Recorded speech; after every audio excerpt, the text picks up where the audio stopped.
Je propose de revoir avec vous, globalement, on va retomber à peu près sur les mêmes idées. Quelques chiffres sur l'incidence. Effectivement, on va plutôt parler de facteurs de risque clinique, c'est finalement ce qui est le plus rentable. Donc les facteurs liés aux patients et les facteurs liés au type de chirurgie.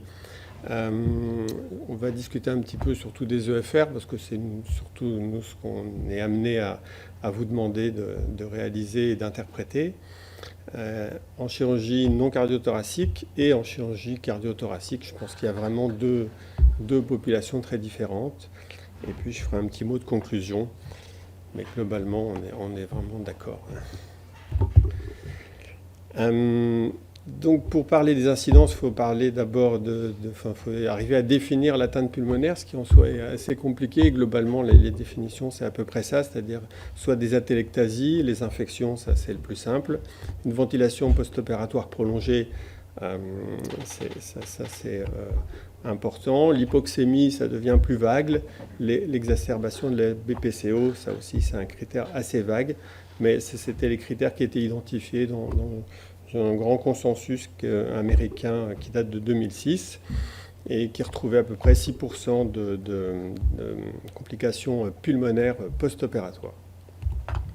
Alors évidemment, c'est très très différent en fonction des chirurgies, puisque dans cette population de chirurgie cardiaque avec 500 patients, on retrouve des taux de ventilation non invasive post-opératoire qui peuvent atteindre 15%, avec en plus même 10% de patients sous Optiflow, donc quasiment un quart des patients ont eu un support ventilatoire. Et puis la chirurgie abdominale majeure, ça c'était une grande série sur les bases de données américaines, qui retrouvait à peu près 6% de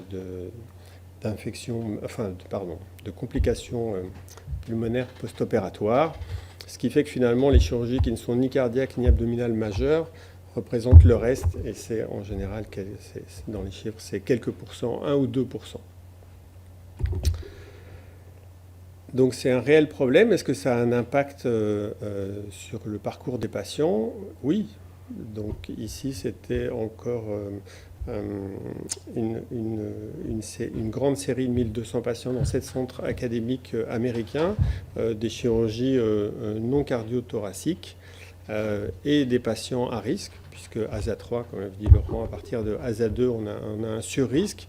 Et on voit qu'avec une seule complication pulmonaire post-opératoire, on peut passer plus de 2 jours de plus à l'USI. Et une pneumopathie, c'est un odds ratio de 15 pour un risque de décès, c'est-à-dire qu'on passe quasiment à 10% versus 0,6% en l'absence de complications. Donc, on va essayer d'identifier les patients qui vont présenter ces complications. Et finalement, c'est des critères simples qui ressortent. L'âge, tu l'as dit, effectivement, il y a probablement le fait que plus on est âgé, plus on a de comorbidité. Mais enfin, en tout cas, quand les patients qui ont plus de 80 ans font 5 fois plus de complications pulmonaires post-opératoires que les patients de moins de 50 ans. Mais on voit déjà qu'entre 50 et 60 ans, on a déjà un risque surajouté de 50%.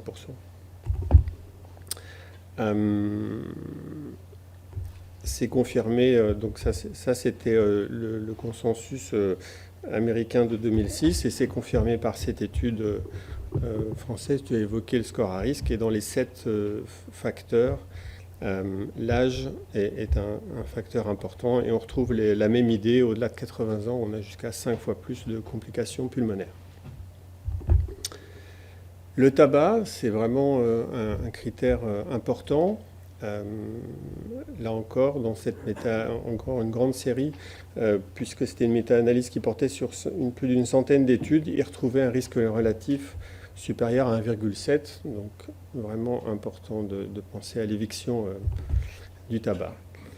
La BPCO, alors c'est ce que l'on craignait, historiquement, en tout cas en anesthésie, c'était vraiment le cauchemar, les BPCO. Finalement, on voit que plus récemment, certes, les patients se compliquent plus, puisque par exemple, ici, c'était encore une grande une étude sur les bases de données américaines qui retrouvait 5% de patients BPCO sur 450 000 patients, avec des taux de complications, comme qu'on a vu tout à l'heure, supérieurs à 5%, mais des risques qui sont finalement pas si énormes que ça par rapport à l'âge. Donc avec des odds ratio de 1,5. L'obésité, on connaît tous le principe de la diminution de la CRF et des atélectasies qui en découlent et des shunts. Finalement, comme tu l'as dit, on ne retrouve pas de fréquence plus élevée de complications pulmonaires chez les patients modérément obèses. Donc effectivement, finalement, tu as évoqué un effet protecteur. Peut-être que les plus maigres sont peut-être les plus dénutris et finalement c'est eux qui vont se compliquer. En tout cas, l'obésité, ça ne ressort pas comme un facteur de risque en soi. Et on retrouve là dans les séries de chirurgie bariatrique finalement peu de complications pulmonaires. En revanche, l'apnée du sommeil, ça c'est un vrai facteur de risque à dépister très probablement parce que selon différentes études, donc là c'était une revue, mais on trouve des odds ratios qui peuvent être assez élevés et jusqu'à 5 fois plus de complications pulmonaires dans les apnées du sommeil, avec les risques que tu as évoqués de désaturation, de difficulté d'intubation, réintubation, et puis plus classiquement les pneumonies. Dernier facteur, le statut nutritionnel. Donc ça, c'était ressorti dans le consensus de 2006, j'ai mis 2016, mais c'était 2006, qui montrait que la dénutrition, c'était un facteur important, c'est plus que la BPCO, c'est donc avec un odds ratio de 2,5 sur la survenue des pneumopathies dans cette série encore une base de données de 160 000 patients américains avec une définition du Center of Disease Control et donc 1,5% de pneumopathie. À côté des risques liés aux patients, on peut évoquer brièvement les risques liés à l'anesthésie. Donc encore une fois, c'est l'idée des atélectasies, la diminution de la capacité résiduelle fonctionnelle. Les chiffres sont très vagues, ça varie de 5 à 20% en termes de réduction de capacité. Ce qui est clair, c'est que il est possible qu'on ait une fréquence un peu plus élevée de pneumopathie lorsqu'on fait des anesthésies générales comparées à des anesthésies neuroaxiales. Ça, c'était encore une base de données sur 2000 patients américains publiée en 2015. On a un petit pourcent supplémentaire. Après, on peut évoquer ce que tu as dit. C'est sûrement dépendant des produits utilisés, tous les produits à longue durée d'action, tu as cité les curares, mais probablement aussi les opioïdes peuvent rajouter le risque. Donc, s'il y a un risque surajouté, il n'est pas énorme en tout cas, c'est un petit pourcent. Ça reste assez discuté et peut-être la combinaison d'une anesthésie générale avec des produits à courte durée d'action plus une loco-régionale qui évitera en post-opératoire de donner des morphiniques pourrait donner finalement le même résultat qu'une loco-régionale que le patient ne tolère pas forcément. On sait que les loco-régionales qui durent plusieurs heures chez un patient fatigué, ce n'est pas non plus très bon pour les poumons. Mais ça ne ressort pas dans les études pour l'instant. On peut juste faire les suppositions. Donc je proposais de voir un petit peu la chirurgie cardiaque et la chirurgie non cardiaque. En chirurgie non cardiaque, enfin cardio-thoracique, pardon, le risque de pneumopathie post-opératoire dépend principalement de la proximité du diaphragme et de la durée de la chirurgie. Je vous ai remis ici les odds ratios sur l'étude ARIS-4. Et donc, quand l'incision chirurgicale est sus-ombilicale, on a 5 fois plus de pneumopathie post-opératoire que pour une chirurgie périphérique. Et bien sûr, quand elle est intrathoracique, on a 10 fois plus de complications. La durée de la chirurgie est aussi très importante. Vous voyez que dès qu'on passe les 2 heures, les odds ratios s'envolent. Est-ce qu'on a une amélioration ou une réduction de ces complications avec les nouvelles techniques chirurgicales? Très probablement. Ça, c'est une petite étude que j'ai trouvée en 2016, qui n'est pas une étude, qui est une méta-analyse, qui retrouve une réduction de 50% des complications pulmonaires pour les cholécystectomies réalisées en célioscopie versus voie ouverte. Ça ne ressort pas encore, mais je pense que ça va bientôt arriver. Clairement, on a beaucoup moins de complications pulmonaires avec les nouvelles techniques chirurgicales. Alors, pour la chirurgie cardio-thoracique, je vous propose de voir la chirurgie cardiaque. Le principal problème, c'est le phénomène de restriction dû à la sternotomie. Vous voyez ici l'effet sur la capacité vitale et le VEMS qui est vraiment majeur et qui surtout perdure pendant de nombreux mois, d'où l'avantage d'une mini-sternotomie, donc une demi-sternotomie. Et là aussi, probablement, on doit gagner en termes de complications pulmonaires. Je n'ai pas trouvé d'études comparant les 2 techniques chirurgicales. Concernant les chirurgies abdominales, là aussi, on a une réduction franche de tous les volumes, donc un phénomène restrictif qui persiste, mais beaucoup moins longtemps, puisque là, ici, il était chiffré à 2 semaines. Sur le plan de la chirurgie thoracique, tu l'as dit tout à l'heure, en fait, on va avoir 2 effets. Le premier effet, c'est en cas de résection pulmonaire, on ampute une partie du volume, mais on a aussi un abord thoracique qui va réduire la compliance pulmonaire, et donc on a aussi un effet restrictif. Là, c'était les pertes fonctionnelles, c'était pour avoir une petite idée en cas de segmentectomie, lobectomie ou pneumectomie. Et donc, en fonction de ces patients et de ces chirurgies, est-ce qu'on aurait des examens qui pourraient arriver à dépister les patients à risque? Je retombe sur ce que tu dis. En fait, depuis le consensus 2016, les EFR ont commencé à être progressivement abandonnés. Vous voyez que, en tout cas, leur utilisation est beaucoup plus parcimonieuse. En cercle clair, c'était les EFR qui étaient réalisés en préopératoire, et en foncé, les EFR réalisés chez des patients tout venant. Vous voyez que progressivement, et depuis le consensus, on ne réalise plus d'EFR en dehors d'une indication médicale. Il n'y a plus de raison de faire des EFR juste pour la chirurgie. On le fait comme les examens cardiaques maintenant, on le fait si le patient est symptomatique. Que ce soit un patient qui est des antécédents ou qui n'en est pas. C'est-à-dire que même un patient BPCO, s'il est stable, il n'y a pas vraiment de raison de faire un examen supplémentaire juste pour pratiquer l'anesthésie et la chirurgie. Et donc le consensus 2016 proposait 5 recommandations. On identifie les patients, comme tu l'as dit, avec des facteurs de risque assez simples. On voit les procédures à risque, on les a vues, on dépiste éventuellement les dénutries.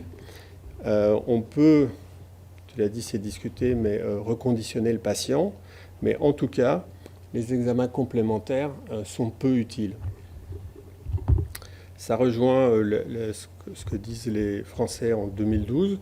Globalement, on ne prescrit pas de FR préinterventionnel, quel que soit l'âge de patient, sauf s'il a une pathologie évolutive ou aiguë. Et comme tu l'as rapporté, le KCE explique la même chose. En fait, l'idée, c'est que l'examen a une très très mauvaise valeur prédictive. Finalement, il est assez peu sensible et assez peu spécifique. Quand on se retrouve avec un test peu sensible et peu spécifique et une pathologie qui est de quelques pourcents, alors la valeur prédictive positive, elle s'effondre. Donc on n'arrive pas à savoir quel patient va faire la complication. Évidemment, la négativité est rassurante. Si le VMS est normal, mais finalement la clinique nous aurait dit la même chose.